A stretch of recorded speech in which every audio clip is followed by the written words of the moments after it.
데살로니가 전서의 귀한 말씀입니다.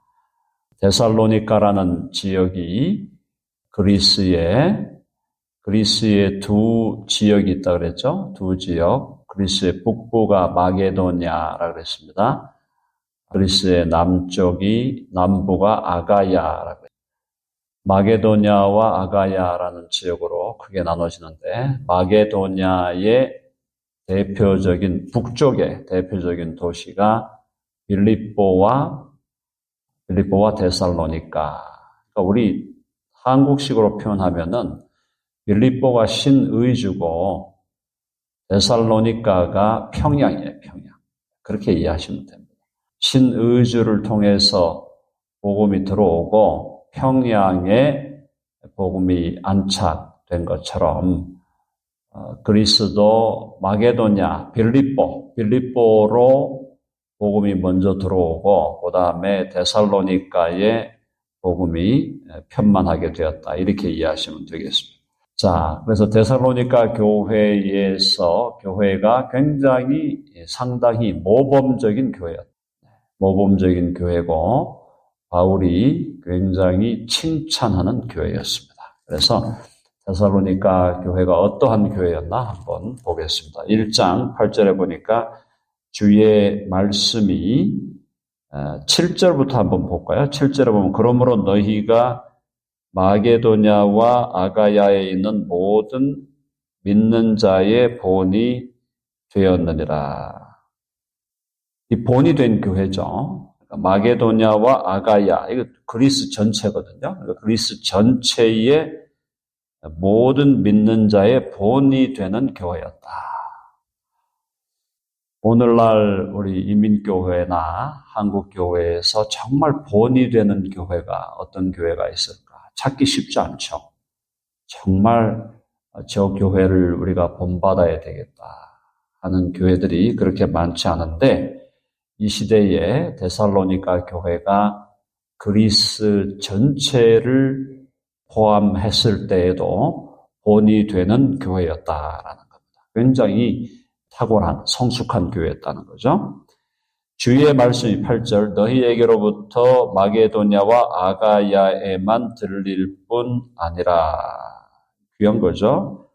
주의 말씀이 데살로니가 교회로부터 퍼져가지고 마게도냐 전체와 아가야 전체에게 들리게 되었다. 그만큼 선교적인 교회였고 또 많은 사람들에게 주목을 받는 또 본이 되는 example이 되는 그런 교회였다.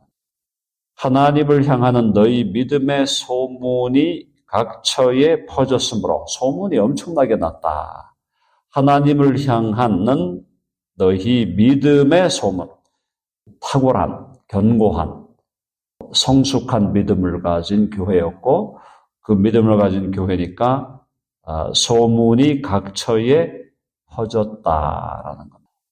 자, 그래서 어느 시대든 간에 각 나라와 각 지역에 사실은 소문난 교회, 본이 되는 교회를 하나님이 한두 교회씩 세우시는데 그런 교회가 데살로니가 교회였다. 우리 덴버 드림 교회가 작지만 강한 교회가 되어서 이 덴버 지역에 콜로라도 지역 더 나아가서 미국 전체에서 정말 본이 되고 또 많은 사람들이 칭찬하는 그런 좋은 교회로 자라게 되기를 간절히 바랍니다. 이제 겨우 시작한 겁니다. 이제 겨우 발걸음을 내디딘 거예요.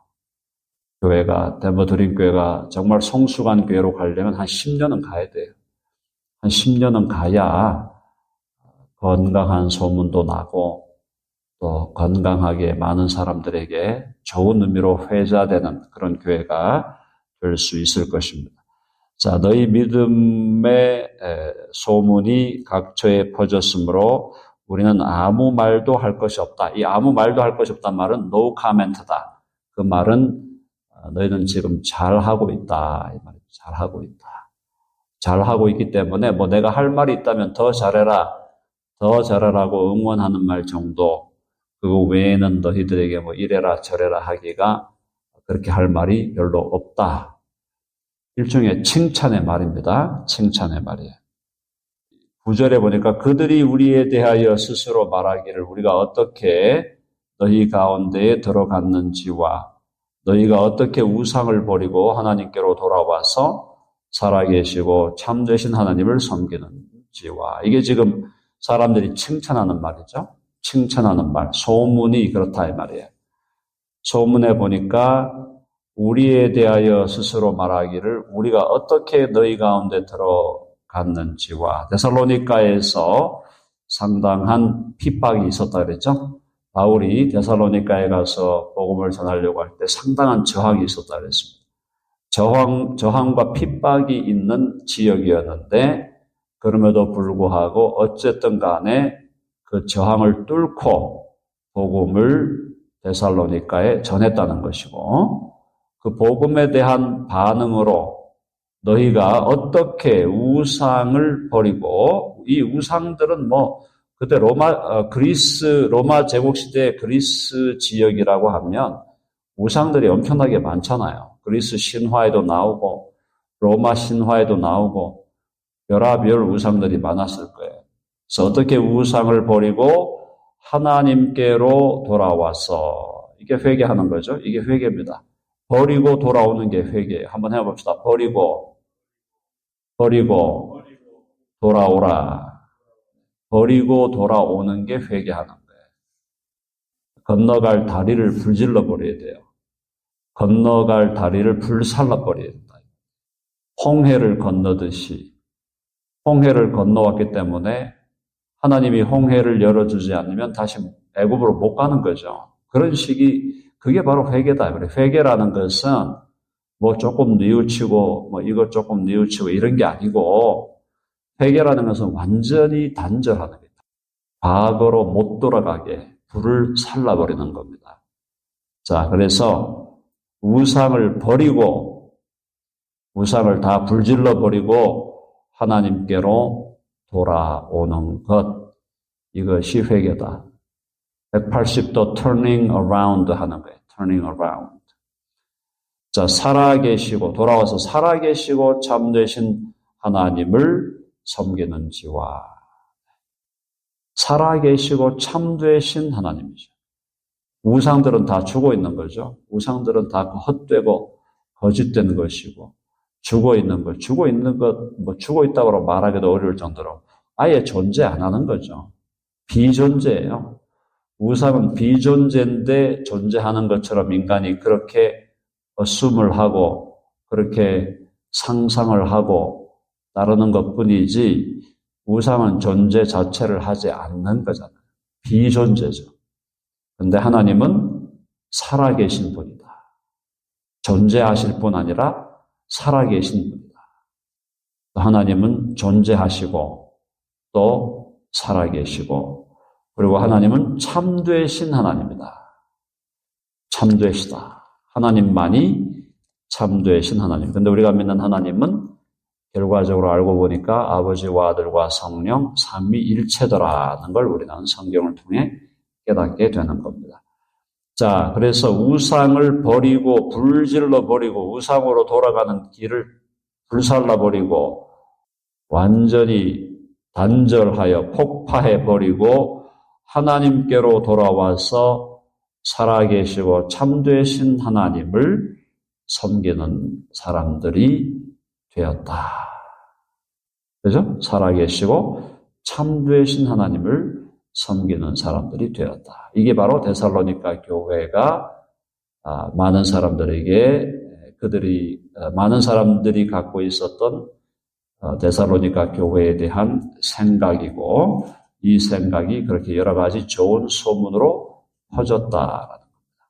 자, 그 다음에 또 이 사람들이 그러니까 신앙이 철저한 회개에 기초했다는 거죠. 철저한 회개에 기초했다. 과거와 단절이 선명했다는 거예요. 선명성이 있어야 된다는 거예요. 예수님을 믿는 건지 교회를 다니려고 하는 건지 아니면 안 다니려고 하는 건지 전혀 정리가 안 된 사람들 있잖아요. 만나보면 하나도 선명하지 않은 사람. 하나도 선명하지가 않아요. 이 사람이 믿는 사람인지 안 믿는 사람인지. 그럴 경우는 뻔한 겁니다. 그거는 안 믿는 사람이에요. 믿는 사람은 반드시 선명할 수밖에 없어요. 어떤 사람이 예수 그리스도를 주와 구주로 믿으면 그 사람은 반드시 선명성을 띠게 됩니다. 선명하지가 않다. 뭔가 모르게 지금 불확실하고 저 사람이 믿는 사람이야, 안 믿는 사람이야. 이게 헷갈린다? 그럼 안 믿는 사람일 가능성이 99%라고 봐야 돼요. 선명해야 된다. 내가 예수님을 믿는다는 걸 선명하게 밝히고, 당신이 예수를 반대하고 하나님을 반대한다 할지라도 나는 예수 그리스도를 나의 주와 구주로 믿는 사람이다라는 걸 선명하게 밝혀야 된다. 오늘날 교회 나오는 사람들 중에 이게 선명하지 않은 사람이 너무 많아요. 교회를 나오려고 하는 건지 안 나오려고 하는 건지, 뭐 믿는 건지 안 믿는 건지, 크리스찬인지 크리스찬이 아닌 건지. 근데 그런 사람들 딱 보면 99% 안 믿는 사람이에요.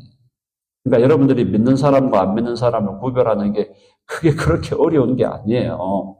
저 사람이 믿는 사람이면 내가 예수 믿는 것이 선명하게 드러나게 돼 있다. 근데 뭐 안 믿는데 믿는 척 하려니까 하나도 선명하지가 않는 거죠. 안 믿는데 믿는 척 하려니까 선명하지가 않는 거예요. 자, 여기서 어떻게 우상을 버리고 하나님께로 돌아와서, 제가 얘기했죠. 불살라 버려야 돼요. 과거는 다 불질러 버려야 돼요. 살아계시고 참되신 하나님을 섬겨야 된다. 선명해라 이 말입니다. 지금 이 이야기는. 그 다음에 10절에 보니까 또 죽은 자들 가운데서 다시 살리신 그의 아들이, 너무너무 귀한 얘기죠. 예수 그리스도의 십자가의 죽음과 그분의 부활을 한꺼번에 묘사하고 있잖아요. 죽은 자들과, 예수님이 한번 죽으셨다 이거죠. 죽은 자들 가운데서 다시 살리신, 누가 살리신 거예요? 하나님 아버지가 누구의 능력으로 살리신 겁니까? 성령의 능력으로. 그의 아들이, 그 다음에 재림신앙이에요. 하늘로부터 강림하실 것을 너희가 어떻게 기다리는지를 말하니. 소문이 났는데 과거와의 단절이 선명하고 살아계시고 참되신 하나님을 진실하게 섬기고 있고, 그 다음에 재림신앙이 투철하다 이거예요. 그의 아들이 하늘로부터 강림하실 것을, 재림이죠. 너희가 어떻게 기다리는지, 이거는 너희가 얼마나 열정적으로 기다리고 있는지를 말하니 소문이 그렇게 났다는 겁니다. 이는 장래의 노하심에서 우리를 건지시는 예수시니라. 장래의 노하심이 이게 뭐예요? 제가 계속 계시록을 얘기하고 있죠. 장래의 노하심이 일곱인, 일곱 나팔, 일곱 대접, 그걸 얘기하는 거예요. 그것으로부터 우리를 건지신다는 것은 일곱인, 일곱 나팔, 일곱 대접 재앙이 오기 전에 휴거시킨다, 그런 말이 아니고, 이걸 또 세대주의자들 그렇게 해석하는 거죠. 이걸 가지고 그렇게 해석하는 게, 세대주의자들은 우리가 환란 오기 전에 휴거된다.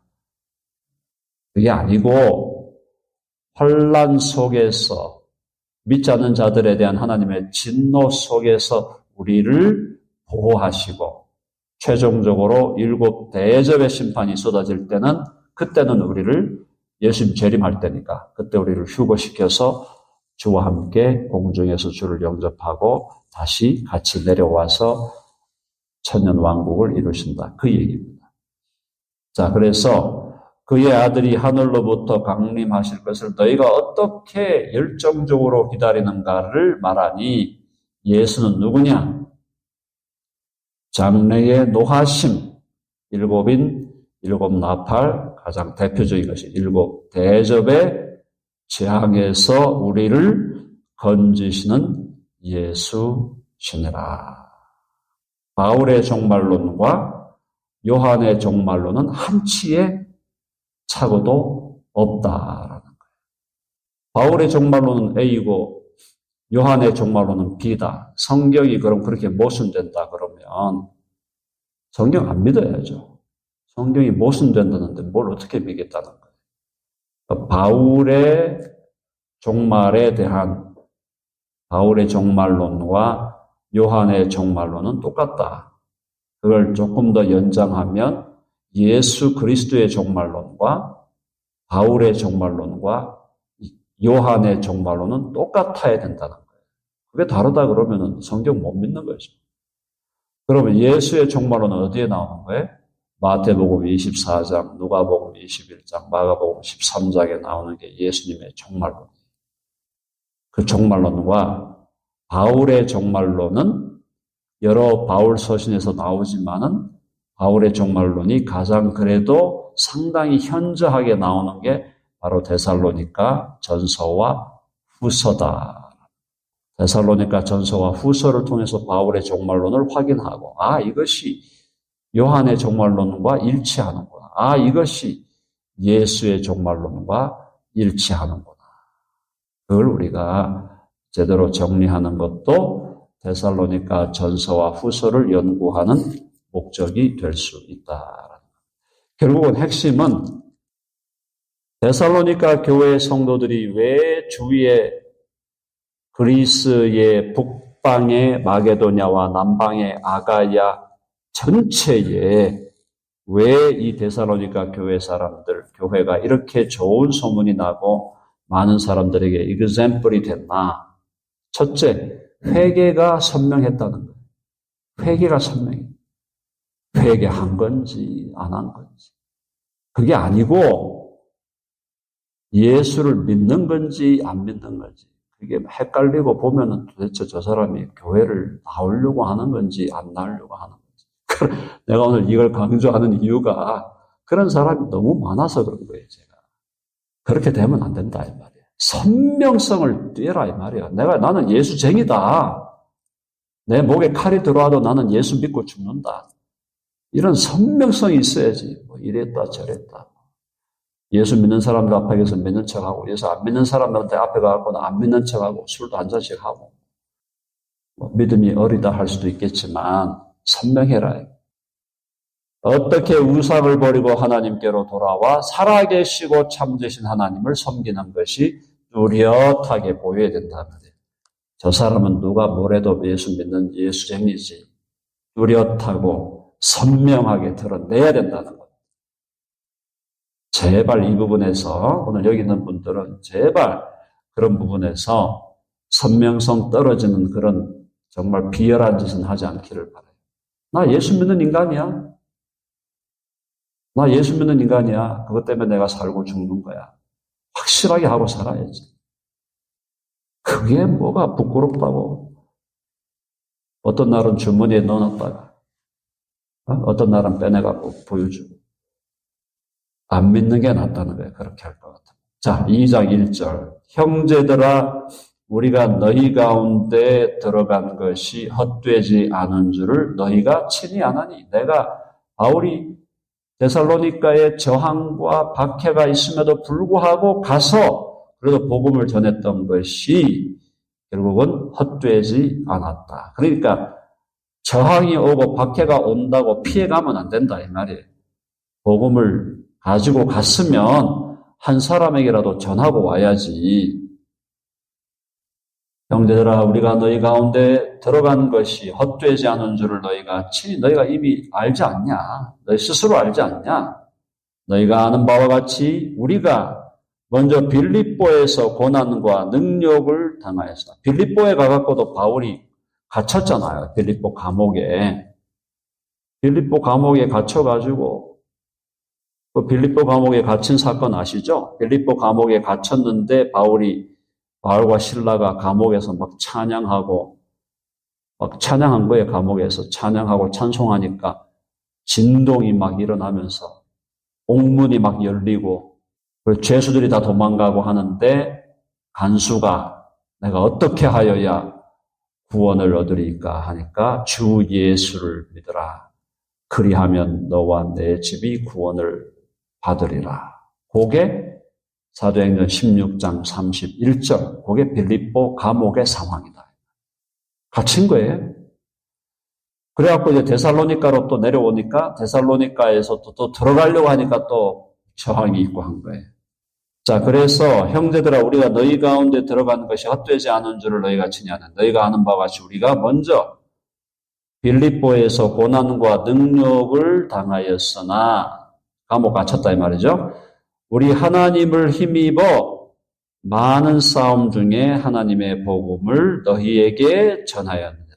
하나님을 힘입어 복음 전도의 힘과 능력은 하나님께로부터 온다. 성령으로부터 온다는 거고 많은 싸움이 있다. 복음을 전하려고 하면 많은 싸움이 있다. 저항이 있고 박해가 있고 핍박이 이 싸움이 뭔 싸움이에요? 영적인 싸움이에요. 영적인 다리 걸기가 있다 이 말이에요. 마귀가 다리 겁니다. 다리 걸어요. 제대로 하려고 그러면 어디가 누가 와가지고 다리 걸고 앞으로 못 나가게 하고 진실하게 하나님을 섬기려고 하면 반드시 사탄의 다리 걸기가 등장한다. 자, 우리 하나님을 힘입어 많은 싸움 중에 하나님의 복음을 결국 데살로니가 교회에도 너희에게도 전하였노라. 우리의 권면은 내가 너희들에게 전하는 이 권면, 메시지, 이 복음의 말씀은 간사한 마음으로 하는 것도 아니고 부적에서 난 것도 아니고 속임수로 하는 것도 아니다. 내가 이렇게 핍박받으면서 저항을 받으면서 감옥에 갇히면서 이렇게 하는 게 너희들 속여가지고 너희들 갖고 있는 금이나 은이나 돈이나 다 뺏어가지고 하려는 그런 치사한 마음으로 하는 게 아니다. 이 말이에요. 그게 아니고 4절에 보니까 오직 하나님께 옳게 여기심을 입어 복음을 위탁받았다. 하나님이 바울을 선택하시고 하나님이 실라를 선택하시고 하나님이 디모데를 선택해서 그들에게 복음을 위탁하셨다. 복음을 맡기셨다. 복음을 맡겼다. 우리에게 복음을 맡긴 거죠. 우리 모두에게 다 복음을 맡기고 우리는 복음을 위탁받은 사람들. 복음을 위탁받은 사람들이 복음을 전하지도 않고 흘려보내지도 않고 혼자 그냥 간직만 한다. 그러면 안 된다. 복음을 흘려보내고 복음을 전달해야죠. 그래서 우리가 이와 같이 말함은 사람을 기쁘게 하려 함이 아니요 오직 우리 마음을 감찰하시는 하나님을 기쁘시게 하려 함이라. 여러분 인생을 살면요 사람을 기쁘게 하려면 내 인생이 사라져요. 내 인생이 없는 거예요. 모든 사람을 다 기쁘게 하려고 A도 기쁘게 하고 B도 기쁘게 하고 C도 기쁘게 하고 D도 기쁘게 하고 A, B, C, D 쭉 가가지고 Z까지 기쁘게 하려면 내 인생은 없는 거예요. 그런 인생 사시면 안 됩니다. 아시겠어요? 모든 사람을 어떻게 기쁘게 해요? 그게 아니라 결론은 뭐냐? 하나님을 기쁘시게 하면 돼요. 하나님을 기쁘시게 하면은 A부터 Z 중에 A, B, C는 함께 할 거고 X, Y, Z는 함께 안 할 거고 갈라지면 that's good. 사람이 많이 모이고 많은 사람이 나를 지지하고 칭찬한다고 좋은 게 절대 아닙니다. 그걸 아셔야 돼요. 사람을 기쁘게 하려고 살지 마라. 제발. 제발 부탁드리는데 사람을 기쁘게 하려고 하지 마라. 누가 나를 반대한다? 오케이. That's good. 그건 너의 선명성이야. 그래, 오케이. I respect it. 나도 내 선명성이 있어. 선명하게 살아요. 그래야 내 인생이 있는 거지. 모든 사람을 다 기쁘게 하겠다? 정신 나간 인간이에요. 쉽게 말해서. 미국의 일국의 대통령도 이번에 보니까 7,300만에, 7,600만에 7,300만. 300만 표 차이로 당선되잖아요. 그 얘기는 자기를 지지한 7,600만 명이 있는데 반대한 사람이 7,300만 명. 그걸 생각하고 나를 반대하는 사람이 있는 것이 정상이다라고 생각하고 사는 게 지혜다. 누가 나를 반대해야 내가 제대로 된 인간이지. 모든 사람이 이렇게 하고 있다? 이상한 인간이 된 거예요. 김일성이 된 거거나 김정은이가 된 거지. 그게 정상적인 인간이 된 게 아니라고 히틀러가 되거나 한 거지. 반대자가 있어야 된다. 사람을 기쁘게 하려고 하지 말고 하나님을 기쁘게 하면서 하나님을 기쁘게 하려고 살면 반대자가 반드시 나온다. 그럼 아멘 하십니까? 사람을 기쁘게 하려고 생각하지 마. 절대 모든 사람을 기쁘게 할 수 없고 모든 사람에게 칭찬받는 인간은 없어요. A가 칭찬하면 B는 비난하고 C가 지지하면 D는 반대하는 게 인생이다. 그거 빨리빨리 깨우쳐서 사는 게 그게 지혜로운 것이다. 자, 기도하겠습니다.